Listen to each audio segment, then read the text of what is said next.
You ever get that feeling that your phone knows you a little too well? Well, there's a powerful idea that might just explain why. We're going to talk about something called data colonialism 2.0. I know, sounds like a weird question, right? A map from the 15th century and your social media feed. But stick with me here, because the answer, it reveals this really startling connection between the age of exploration and, well, the age of the algorithm. Understanding this is absolutely key to getting a grip on how our digital lives are being completely reshaped. So let's get into it. All right, so to really unpack this idea of data colonialism, we've got to start with the colonialism part.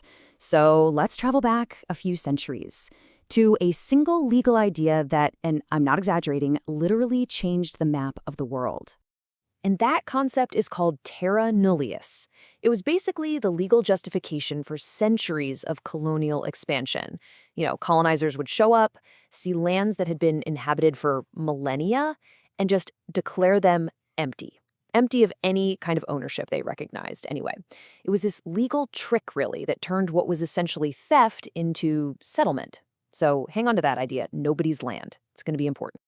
Okay, so here's where we connect the dots, right back to today. The argument is that the exact same logic, that terra nullius idea, is being used right now. But this time, the so-called empty land isn't a physical place. It's us. Our behaviors, who we talk to, our private experiences, all of it is being treated as raw material. Like it's just lying around, free for the taking. So if our lives are the new raw material, how does that even work? How is it mined and processed and sold? That's what brings us to what some call the new supply chain. Think about it. Every single time you like a post, or you pause a video for just a second, or track a run on your phone, you're creating data.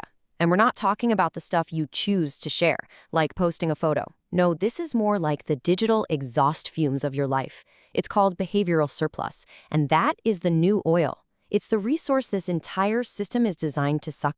And it all works in basically 3 steps. First, there's extraction. Your data gets harvested a lot of the time through those ridiculously long user agreements that, let's be honest, nobody reads. Step 2 is refinement. All that raw data gets crunched in the cloud by some seriously powerful AI to create prediction products, basically educated guesses about what you're going to do or think or buy. And then step 3, resale. Those predictions get sold. And look, we're talking about way more than just a creepy targeted ad here. Think about a car insurance company using your phone's GPS data to jack up your premium, or an algorithm deciding if you get a loan based on who your friends are online. It's like a supply chain of your own self. Okay, so now let's zoom out, because this isn't just about you and your phone. This whole thing builds into a global system. And just like the colonialism of the past, this new version, it definitely doesn't affect everyone equally. The global south, in many ways, is being treated like a giant laboratory. I mean, brand new, really invasive technologies, think biometric IDs, algorithmic credit scores, they often get tested out on people in Africa or Asia long before they ever show up in the West. And then you have this other thing. Tech monopolies come in offering free internet. Sounds great, right? But in exchange, they get to capture the entire digital ecosystem of a country. They create this modern-day dependency where they own the pipes and they get all the data that flows through. And this leads to what's been called a double exploitation. It's right there in this quote. On one hand, you have people's physical labor being exploited, building the phones, mining the minerals. But at the exact same time, their digital lives, their data, is being extracted to build the very AI systems that are going to govern and control them in the future. It's a brutal 1-2 punch. Okay, I know, this all sounds incredibly bleak, and it is. But the point of explaining all this isn't to say we're all doomed, not at all. It's about giving us the words, the concepts, to actually understand what's going on. Because once you can name it, you can start to figure out how to change it. And that's the key takeaway here. This isn't about being fatalistic. It's about getting what's called diagnostic clarity. We're not just helpless victims in all this. By putting a name to it, by calling it data colonialism, we drag it out into the light. And once you can see a problem clearly, well, then you can start to challenge it, debate it, and hopefully fix it. And make no mistake, the stakes here are massive. We're talking about fundamental shifts in how our society even works. We're going from a world based on trust to one based on constant verification. We're leaving behind open markets for these digital fiefdoms, controlled by just a handful of giant platforms.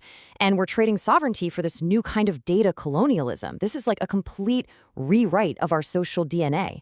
So, what do we do? The proposed solution is a pretty radical shift in how we think about ourselves.